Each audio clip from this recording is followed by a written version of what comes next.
Greenwich Village, October 1966. The pawn shop sat on Bleecker Street between a record store that sold imported blues albums and a coffee house that never seemed to close. The sign outside read Sam's Musical Instruments and Loans in faded gold letters. Inside, guitars hung on walls like forgotten prayers, waiting for someone to remember them. Afternoon light came through dusty windows, creating amber beams. Sam Berkowitz had owned the shop for 18 years. Before that, he'd been a session bassist, playing on records nobody remembered. He'd opened the shop after arthritis crept into his fingers, ending what had been a modest career. He told people he retired from playing to focus on business, but the truth was simpler. He couldn't play anymore, so he sold instruments to people who could. He'd seen every kind of musician walk through that door. Desperate junkies pawning instruments, hands shaking as they handed over guitars. Weekend warriors buying cheap acoustics they'd never master. Session musicians looking for backup gear, professionals who knew what they needed. He could read people within seconds. The way they walked, how their eyes moved across instruments. He knew who had money, who was serious, who was wasting his time. The shop smelled like old wood and metal strings. Some dreams had come true here, most hadn't. Sam had made peace with that. The bell above the door rang around 2 p.m.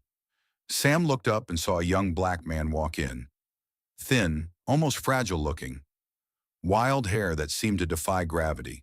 Clothes worn at the edges, assembled from thrift stores. No guitar case, no money visible. Sam had seen this type before. Browser, not a buyer. The young man didn't acknowledge Sam, just moved slowly along the wall, looking at guitars with unusual intensity. He'd stop at each one, not touching, just looking. His eyes would travel from headstock to bridge, reading each instrument like poetry. Sam pretended to work on paperwork but watched.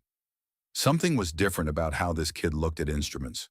Most browsers touched everything, played two chords badly, put them back. This kid treated each guitar with reverence. The young man spent almost 10 minutes examining maybe 15 guitars. He'd pause at each one, tilt his head slightly as if listening to something Sam couldn't hear.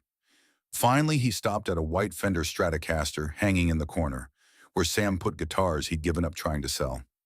It had been there for 3 months, gathering dust, taken in trade from a college kid who'd chosen law school over rock and roll. The guitar had problems, tremolo arm missing, deep scratches across the body, one pickup cracked, frets worn in spots, action too high. It looked loved and abandoned in equal measure. The young man stared at that guitar for a full minute, without moving. "How much for this one?" the young man asked. His voice was soft, almost apologetic for asking. Sam stood up and walked over. "That Strat? It's got issues, kid. See that pickup? Cracked. Tremolo system's missing the arm entirely. Frets are worn. Honestly, it needs about 200 in repairs to be gigging quality." "How much?" the young man asked again. Sam studied him. The kid clearly wanted it, but just as clearly didn't have real money. "I was asking 75, but I'll go to 35 for you. That's basically giving it away. But don't expect miracles from it." The young man reached into his jacket pocket and pulled out a wrinkled envelope. He counted bills slowly. Sam could see they were mostly ones and fives. Finally, the count reached $35. "Can I test it first?" the young man asked. Sam almost laughed. Test it? The kid was holding exactly $35 in crumpled bills, and he wanted to test a guitar that barely worked? "Sure," Sam said, "but I don't have an amp on the floor right now. Everything's either sold or in the back for repairs." "The back room?" the young man asked. Sam hesitated. He didn't usually let customers into his workshop, but something about the kid's intensity, the way he'd looked at that guitar like it was a living thing, made him curious. "There's a small practice amp back there. Barely works itself. 5 watts maybe, but you can plug in if you want." Sam gestured toward the door behind the counter. "Go ahead. I've got paperwork to finish anyway."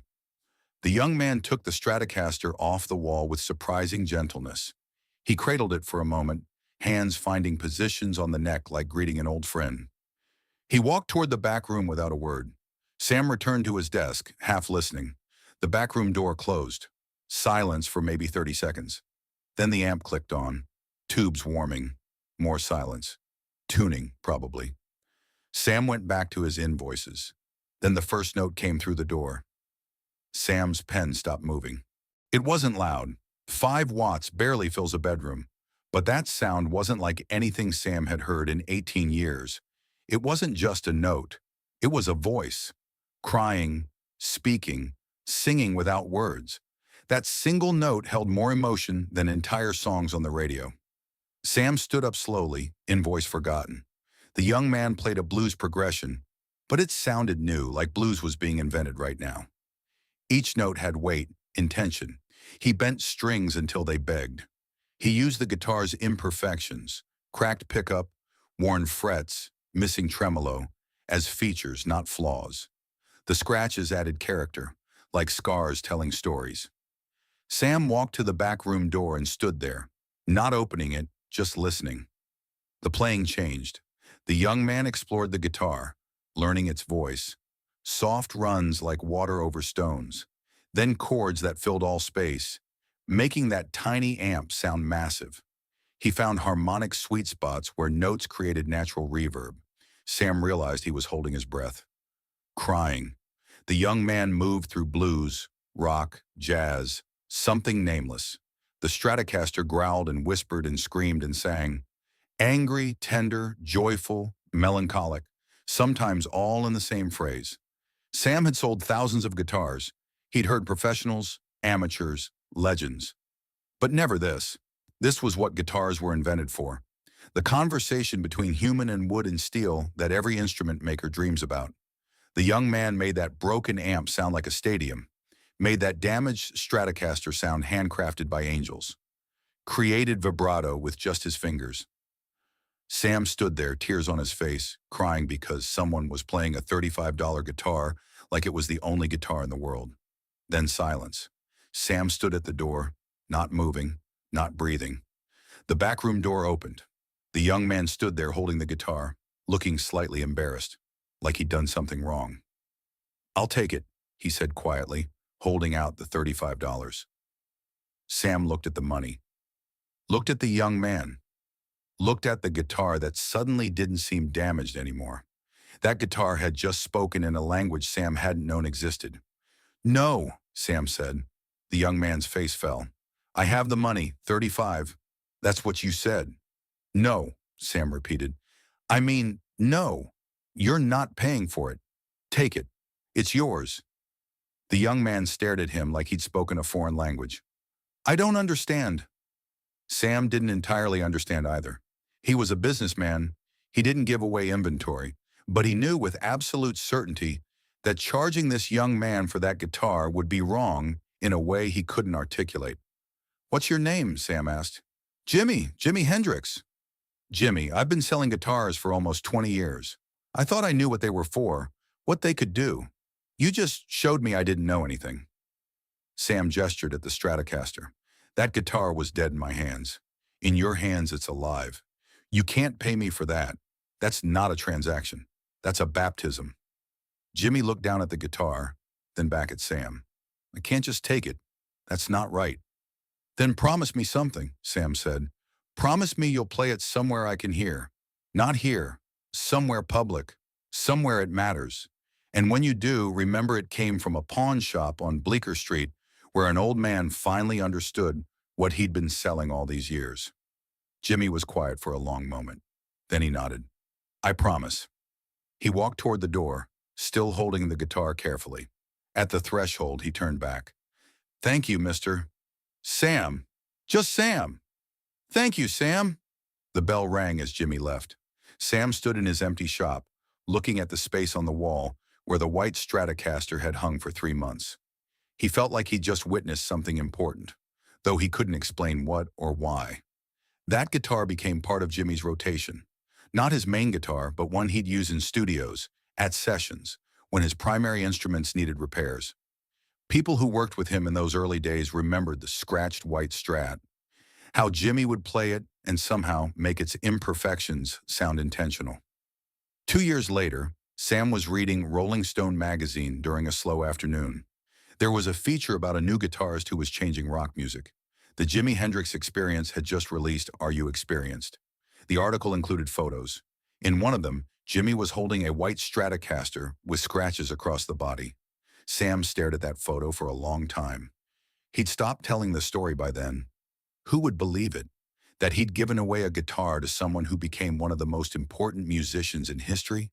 That he'd heard the future in his back room and recognized it? But in 1987, a journalist researching Jimmy's early years tracked Sam down through old records and half-remembered village stories. The shop was still there, though Sam was thinking about retirement. His daughter wanted him to sell, move to Florida, but he couldn't let go.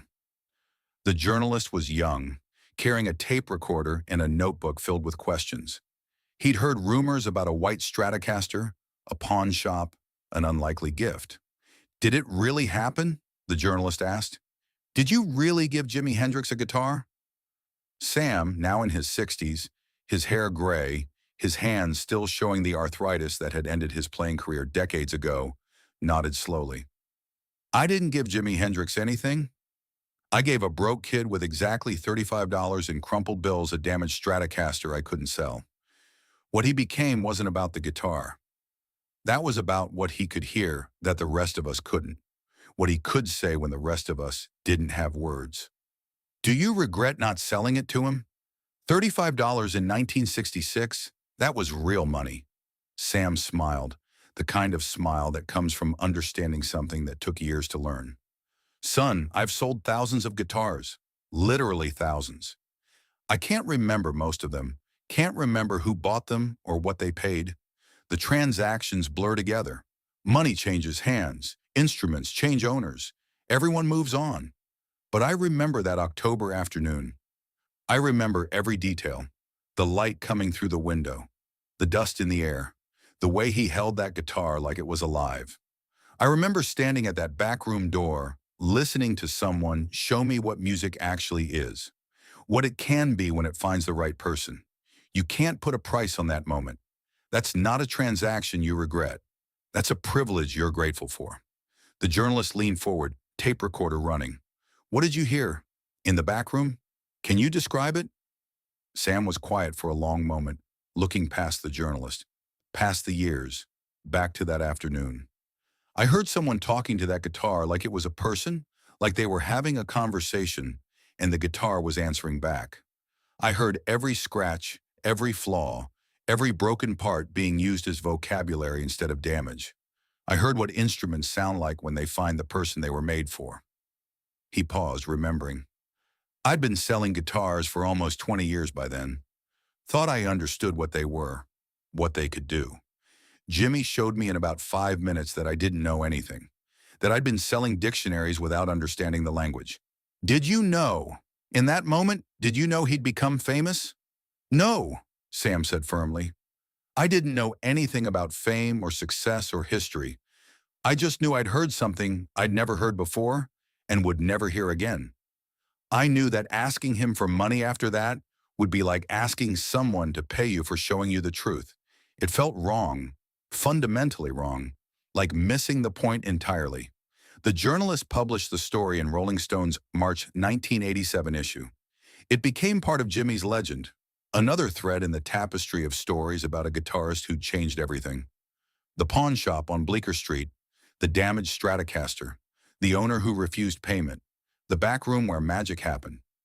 People would sometimes come to the shop after that, asking if it was the place, if the back room was still there, if Sam remembered what song Jimmy had played. Sam would confirm it was the place, show them where the guitar had hung on the wall, where the back room was. He never embellished, never made himself important to the story, never claimed credit for discovering anything. He'd just point to the spot on the wall and say, "It hung right there for 3 months. Couldn't sell it to save my life." Then Jimmy walked in and it stopped being a damaged guitar. It became something else. A voice, a conversation, a revelation. Sam died in 1993, quietly, in the apartment above the shop. At his funeral, his daughter mentioned he kept that Rolling Stone article in his desk drawer, preserved in a plastic sleeve. Next to it was the $35 Jimmy had tried to give him that October afternoon in 1966. Sam had kept it, never spent it, wrapped in the same envelope from that day. His daughter said that sometimes, late at night when the shop was closed, Sam would go into the back room and sit there listening to silence, remembering the day it wasn't silent, remembering the sound of possibility being born. The money wasn't the point. The guitar wasn't the point. The point was the moment when Sam Berkowitz, practical businessman, former bassist, saw past the surface of things and recognized magic when it walked into his shop wearing worn clothes and carrying exactly $35 in crumpled bills. He'd sold thousands of guitars in his life, transactions he forgot within days, money changing hands, instruments changing owners. But he only gave away one guitar, and that one changed music forever. Not because the guitar was special, it wasn't. It was damaged, flawed, imperfect, worth maybe $20 in parts. But in the right hands, imperfection became voice. Limitation became possibility. Silence became song. Sam understood that standing at that back room door, tears on his face, listening to a future he wouldn't live long enough to fully see, but was honored to glimpse in that moment, in that October afternoon light, in that small room on Bleecker Street, where magic announced itself quietly and asked for nothing in return.